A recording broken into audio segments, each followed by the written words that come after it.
കുറുക്കനും കൊക്കും. പണ്ട് പണ്ടൊരിടത്ത് ഒരു കുറുക്കനും കൊക്കും ജീവിച്ചിരുന്നു. അവർ അയൽക്കാരായിരുന്നു. കൊക്കിനെ പറ്റിക്കുക എന്നത് ഒരു ഹാരമായിരുന്നു കുറുക്കന്. ഒരു ദിവസം കൊക്കിന് എന്തെങ്കിലും പണി കൊടുക്കാൻ കുറുക്കൻ തീരുമാനിച്ചു. കള്ളത്തരം ഉള്ളിലൊതുക്കി, നിങ്ങൾ ഇന്ന് എന്റെ വീട്ടിൽ വന്ന് എന്റെ ഒപ്പം അത്താഴം കഴിക്കണം എന്ന് കൊക്കിനോട് പറഞ്ഞു. കൊക്ക് വളരെ സന്തോഷത്തോടുകൂടി ആ ക്ഷണം സ്വീകരിച്ചു. കൊക്ക് പറഞ്ഞ സമയത്ത് തന്നെ കുറുക്കന്റെ വീട്ടിലെത്തി. നല്ല വിശപ്പും ഉണ്ടായിരുന്നു കൊക്കിന്.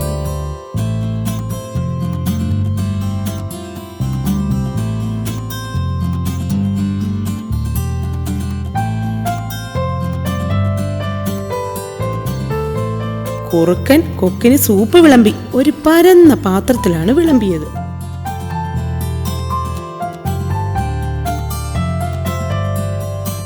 പാവം കൊക്ക്. തന്റെ നീണ്ട കൊക്കുകളായതുകൊണ്ട് കൊക്കിന് ഒന്ന് നക്കാൻ മാത്രമേ സാധിച്ചുള്ളൂ. കുറുക്കൻ സൂപ്പ് ഒറ്റയടിക്ക് വലിച്ചു കുടിച്ചു. ഇതെല്ലാം കണ്ട കൊക്കിന് കുറുക്കനോട് ദേഷ്യം വന്നു. കൊക്ക് ചിന്തിച്ചു, കുറുക്കിന് എന്തെങ്കിലും പണി തിരിച്ചു കൊടുക്കണം. തിരിച്ചു പോകുമ്പോൾ കൊക്ക് കുറുക്കനെ തന്റെ വീട്ടിലേക്ക് വിരുന്നിന് ക്ഷണിച്ചു. കൊക്കിന്റെ ക്ഷണമനുസരിച്ച് പിറ്റേ ദിവസം കുറുക്കൻ കൊക്കിന്റെ വീട്ടിലെത്തി. കുറുക്കനും നല്ല വിശപ്പുണ്ടായിരുന്നു. മീൻ കൊണ്ടുള്ള ഒരു വിഭവമാണ് കൊക്ക് അന്ന് തയ്യാറാക്കിയത്. മൂക്കിലേക്ക് മണം അടിച്ചപ്പോൾ തന്നെ കുറുക്കന്റെ വായിൽ വെള്ളം വന്നു. കൊക്ക് അത് കുറുക്കന് വിളമ്പിയത് നീളമുള്ള ഇടുങ്ങിയ വായുള്ള ഒരു പാത്രത്തിലായിരുന്നു. കൊക്കിന് തന്റെ നീളമുള്ള കൊക്ക് കൊണ്ട് വളരെ എളുപ്പത്തിൽ പാത്രത്തിൽ നിന്ന് കുടിക്കാൻ കഴിഞ്ഞു. പക്ഷെ കുറുക്കന് ഒട്ടും തന്നെ കഴിക്കാൻ സാധിച്ചില്ല. കുറുക്കന് തന്റെ സകല ക്ഷമയെ നഷ്ടപ്പെട്ട് കൊക്കിനോട് ദേഷ്യപ്പെട്ടു. കൊക്ക് പറഞ്ഞു, അയൽക്കാരോട് എന്നും ഇങ്ങനെ ഒരു വേല ഇറക്കരുത്. അത് നിന്റെ മനസ്സിലിരിക്കട്ടെ. കുറുക്കൻ തിരികെ അവന്റെ വീട്ടിലേക്ക് പോയി. അപ്പോൾ താൻ മുൻപ് ചെയ്ത തെറ്റുകളെക്കുറിച്ച് അവന് മനസ്സിലായി. അന്നു മുതൽ കുറുക്കനും കൊക്കും നല്ല സുഹൃത്തുക്കളായി തുടർന്നു.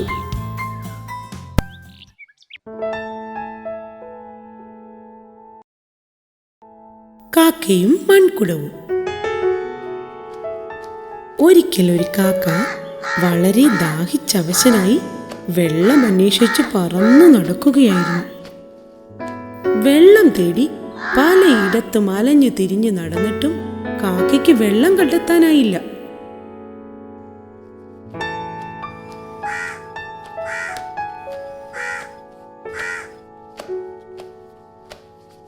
അപ്പോഴാണ് കാക്ക ഒരു മൺപാത്രം കണ്ടത്.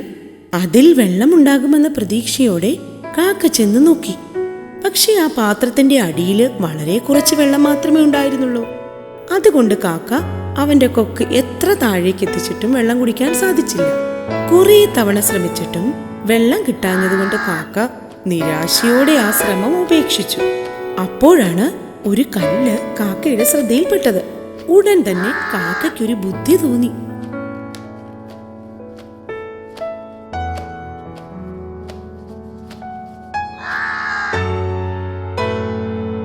കാക്ക ആ കല്ലെടുത്ത് മൺപാത്രത്തിലേക്ക് ഇട്ടു.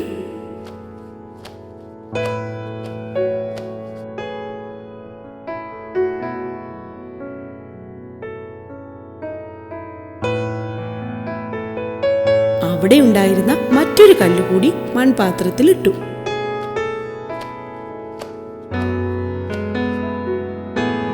ഇങ്ങനെ കുറെ കല്ലുകൾ ഒന്നൊന്നായി കാക്ക മൺപാത്രത്തിലേക്ക് ഇട്ടുകൊണ്ടേയിരുന്നു.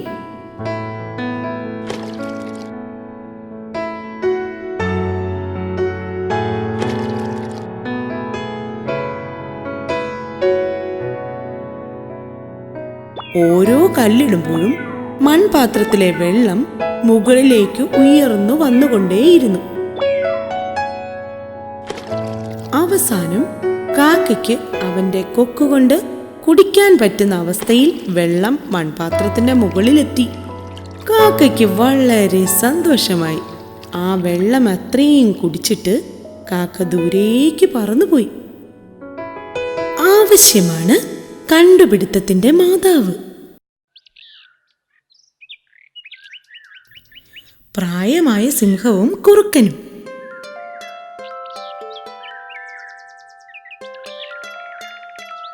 ഒരിടത്തൊരിടത്ത് ഒരു കാട്ടിനുള്ളിൽ ഒരു പ്രായമായ സിംഹമുണ്ടായിരുന്നു. പ്രായമായതുകൊണ്ട് പല്ലും നഖവും ഒക്കെ പലതും കൊഴിഞ്ഞു പോയിരുന്നു. ഇര തേടി പിടിക്കാനുള്ള ആരോഗ്യവും കുറവായിരുന്നു. ഒരു ദിവസം സിംഹത്തിന് ഒരു സൂത്രം തോന്നി. സിംഹത്തിന് അസുഖം പിടിപെട്ടുവെന്നും അവശനായി കിടക്കുകയാണെന്നും മരിക്കുന്നതിന് മുമ്പ് എല്ലാവരെയും ഒന്ന് കാണണമെന്നും പറഞ്ഞ് സിംഹം എല്ലാവർക്കും ഒരു സന്ദേശം അയച്ചു.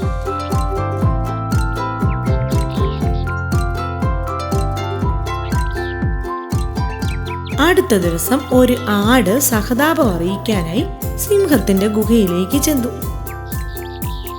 ആട് അടുത്തെത്തിയപ്പോൾ തന്നെ അതിന്റെ മേൽ ചാടി വീണ് ഭക്ഷണമാക്കി. അതിനടുത്ത ദിവസം ഒരു മാനാണ് വന്നത്. അതിനെയും സിംഹം ഭക്ഷണമാക്കി. അങ്ങനെ ഓരോരുത്തരായി ഓരോ ദിവസവും സിംഹത്തിന് ഭക്ഷണമായി കൊണ്ടിരുന്നു. ഒരു ദിവസം സൂത്രശാലിയായ ഒരു കുറുക്കനായിരുന്നു ചെന്നത്. കുറുക്കൻ വളരെ ശ്രദ്ധയോടെയായിരുന്നു ഗുഹയിലേക്ക് ചെന്നത്. സിംഹത്തിന്റെ അടുത്തു നിന്നും സുരക്ഷിതമായ ഒരു അകലം പാലിച്ചാണ് കുറുക്കൻ നിന്നത്. എന്നിട്ട് ഭവ്യതയോടെ സിംഹത്തിന്റെ സുഖവിവരങ്ങൾ അന്വേഷിച്ചു. ഇപ്പോൾ അസുഖം കുറവുണ്ടെന്നും അകത്തേക്ക് കടന്നു നിന്ന് സംസാരിക്കുവാനും സിംഹം കുറുക്കനോട് പറഞ്ഞു. ബുദ്ധിമാനായ കുറുക്കൻ അവിടെ തന്നെ നിന്നു. എന്നിട്ട് കുറുക്കൻ സിംഹത്തോട് ചോദിച്ചു, ഞാൻ ശ്രദ്ധിച്ച ഒരു കാര്യം പറയട്ടെ. ഇവിടെ ഈ ഗുഹയിലേക്ക് വന്നവരുടെ കാൽപ്പാടുകൾ തിരികെ പോയതായി കാണുന്നില്ലല്ലോ. പറയൂ, അവർ ഏത് വഴിയാണ് പുറത്തേക്ക് പോയത്? അപ്പോൾ സിംഹത്തിന് മനസ്സിലായി ഈ കുറുക്കനെ കളിപ്പിക്കാൻ സാധ്യമല്ലെന്ന്.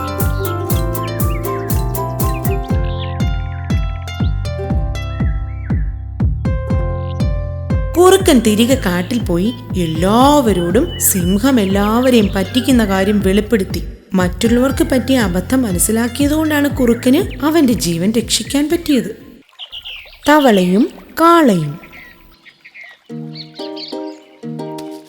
ഒരിടത്തൊരിടത്തൊരച്ഛൻ തവളയും മകൻ തവളയും ജീവിച്ചിരുന്നു. ഒരു ദിവസം മകൻ തവള വളരെ ആകാംക്ഷയോടെ ഇരിക്കുന്ന കണ്ട് അച്ഛൻ തവള ചോദിച്ചു, എന്തു പറ്റി മകനെ? ഓ അതച്ഛാ, ഞാൻ ഇന്ന് ലോകത്തിലെ തന്നെ ഏറ്റവും വലിയൊരു തവളയെ കണ്ടു. മകൻ അച്ഛൻ തവളയോട് പറഞ്ഞു. ആ തവളയ്ക്ക് മല പോലെ വലിപ്പമുണ്ടെന്നും 2 കൊമ്പും ഒരു നീളൻ വാലും 2 മൂക്കുമുണ്ടെന്നും അവൻ പറഞ്ഞു. ഇത് കേട്ട അച്ഛൻ തവള ചിരിച്ചുകൊണ്ട് പറഞ്ഞു, വിഡ്ഢിത്തം പറയാതെ കുഞ്ഞേ, നീ കണ്ടത് കൃഷിക്കാരുടെ കാളയായിരിക്കും. പക്ഷെ ആ കാളയ്ക്ക് തന്നെക്കാൾ വലിപ്പമുണ്ടെന്ന് അംഗീകരിക്കാൻ അച്ഛൻ തവളയ്ക്ക് കഴിഞ്ഞില്ല. അച്ഛൻ തവള പറഞ്ഞു, ആ കാളയ്ക്ക് എന്നേക്കാൾ വലിപ്പമുണ്ടെന്ന് തോന്നുന്നില്ല. കാളയ്ക്ക് ചിലപ്പോൾ എന്നേക്കാൾ അല്പം ഉയരം ഉണ്ടായിരിക്കും. പക്ഷെ നിനക്കറിയാമോ, എനിക്ക് സ്വയം എന്റെ വലിപ്പം ആ കാളയേക്കാൾ കൂട്ടാൻ സാധിക്കും. അത് കേട്ട് ആകാംക്ഷയോടെ മകൻ തവള ചോദിച്ചു, അങ്ങനെയെങ്കിൽ എന്നെ ഒന്ന് കാണിക്കൂ. അച്ഛൻ തവള ശ്വാസം ഉള്ളിലേക്കെടുത്ത് സ്വയം ശരീരം വീർപ്പിച്ചിട്ട് ചോദിച്ചു, ഇത്രയും വലുതാണോ ആ കാള? ഓ, ഇതിലും വലുതാണ്, മകൻ പറഞ്ഞു. വീണ്ടും തവള അല്പം കൂടി ശരീരം വീർപ്പിച്ചിട്ട് ചോദിച്ചു, ഇത്രയുമുണ്ടോ? ഇതിലും വളരെ വളരെ വലുതാണ്, മകൻ തവള പറഞ്ഞു. ഓരോ വട്ടവും ശരീരം വീർപ്പിച്ചു കാണിക്കുമ്പോഴും മകന്റെ ഉത്തരം ഇതിലും വലുതെന്നായിരുന്നു. ക്ഷമകെട്ട അച്ഛൻ തവള അഹങ്കാരത്തോടെ പറഞ്ഞു, ഞാനാണ് ഈ കുളത്തിലെ ഏറ്റവും മുതിർന്ന തവള. ഏറ്റവും വലുതും ഞാൻ തന്നെയാണ്. ഇത്രയും പറഞ്ഞിട്ട് വീണ്ടും പരമാവധി ശ്വാസം ഉള്ളിലേക്കെടുത്ത് വീർത്തു വന്നു. ഇത് കണ്ട മകൻ പറഞ്ഞു, മതി അച്ഛാ, വേണ്ട വേണ്ട. പക്ഷെ അഹങ്കാരം നിറഞ്ഞ അച്ഛൻ തവള മകൻ പറഞ്ഞതൊന്നും കേട്ടില്ല. വീണ്ടും ശരീരം വീർപ്പിച്ചുകൊണ്ടേയിരുന്നു. അങ്ങനെ വീർത്ത് അവസാനം പൊട്ടിത്തെറിച്ചു. അങ്ങനെ അച്ഛൻ തവളയുടെ അഹങ്കാരം കാരണം സ്വന്തം ജീവൻ നഷ്ടപ്പെട്ടു. നാം ആരാണെന്ന് സ്വയം മനസ്സിലാക്കുക. ഒരിക്കലും മറ്റൊരാളാവാൻ ശ്രമിക്കരുത്.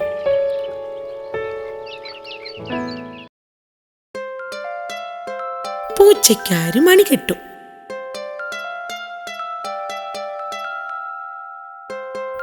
പണ്ടൊരിക്കൽ എലികളെല്ലാവരും ഒരു മഹാസമ്മേളനം കൂടി. അവരുടെ പൊതുശത്രുവായ പൂച്ചയെ എങ്ങനെ കബളിപ്പിച്ച് രക്ഷപ്പെടാം എന്നതിനെ പറ്റി ആലോചിക്കാൻ.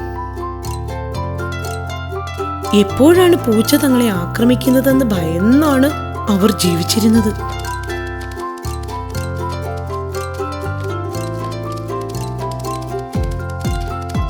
പൂച്ച വരുന്ന സൂചന തരുന്ന എന്തെങ്കിലും വഴിയുണ്ടെങ്കിൽ ഓടി ഒളിക്കാൻ സമയം കിട്ടുമല്ലോ, ഇതായിരുന്നു അവരുടെ ചിന്ത.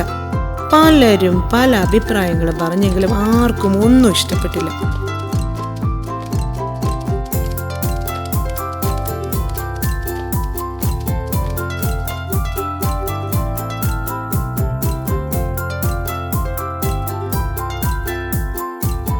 അവസാനം ചെറുപ്പക്കാരനായ ഒരു എലി പറഞ്ഞു, എന്റെ പക്കൽ ഒരു ആശയമുണ്ട്. ഇത് ചിലപ്പോൾ വളരെ ലളിതമായിരിക്കാം, പക്ഷേ അത് വിജയകരമായിരിക്കുമെന്ന് എനിക്ക് ഉറപ്പുണ്ട്. കുഞ്ഞൻ ചുണ്ടലി പറഞ്ഞു, നീ നിന്റെ ആശയം പറയൂ. കൂട്ടത്തിൽ മുതിർന്ന എലി പറഞ്ഞു. കുഞ്ഞെലി പറഞ്ഞു, സഹോദരന്മാരെ, നിങ്ങൾക്കറിയാമല്ലോ, പൂച്ച പാത്തും പതുങ്ങിയുമാണ് നമ്മളെ ആക്രമിക്കുന്നത്. അതുകൊണ്ട് പൂച്ചയുടെ കഴുത്തിലൊരു മണി കെട്ടുക. മണിശബ്ദം കേട്ടാൽ പൂച്ച വരുന്നു എന്ന് മനസ്സിലാക്കി നമുക്ക് ഓടി രക്ഷപ്പെടാം. കുഞ്ഞെലിയുടെ ആശയം വളരെ നല്ലതെന്ന് പറഞ്ഞുകൊണ്ട് എല്ലാവരും കൈയടിച്ചു.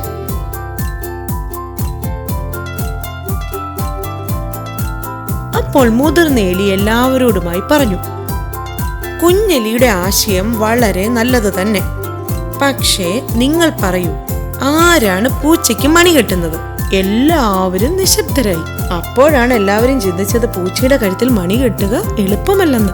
മുതിർന്ന എലി പറഞ്ഞു, ആശയങ്ങൾ പറയാൻ എല്ലാവർക്കും എളുപ്പമാണ്, പക്ഷേ അത് നടപ്പിലാക്കാൻ പ്രയാസമാണ്. കുഞ്ഞെലിക്ക് അപ്പോഴാണ് മനസ്സിലായത് നടക്കാത്ത കാര്യമാണ് താൻ പറഞ്ഞതെന്ന്. അവൻ ഒന്നും മിണ്ടാതെ നിന്നു. കഴുതയും ചെന്നായയും. ഒരു ദിവസം ഒരു കഴുത പുൽത്തകിടിയിൽ മേഞ്ഞുകൊണ്ടിരിക്കുകയായിരുന്നു. അപ്പോൾ ഒരു ചെന്നായ കുറ്റിച്ചെടികൾക്കിടയിൽ പതുങ്ങിയിരിക്കുന്നത് കഴുത കണ്ടു.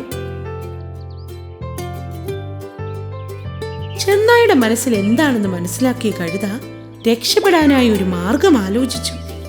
കഴുത ഞൊണ്ടി ഞൊണ്ടി വലിയ വേദന അഭിനയിച്ച് കാണിച്ചു.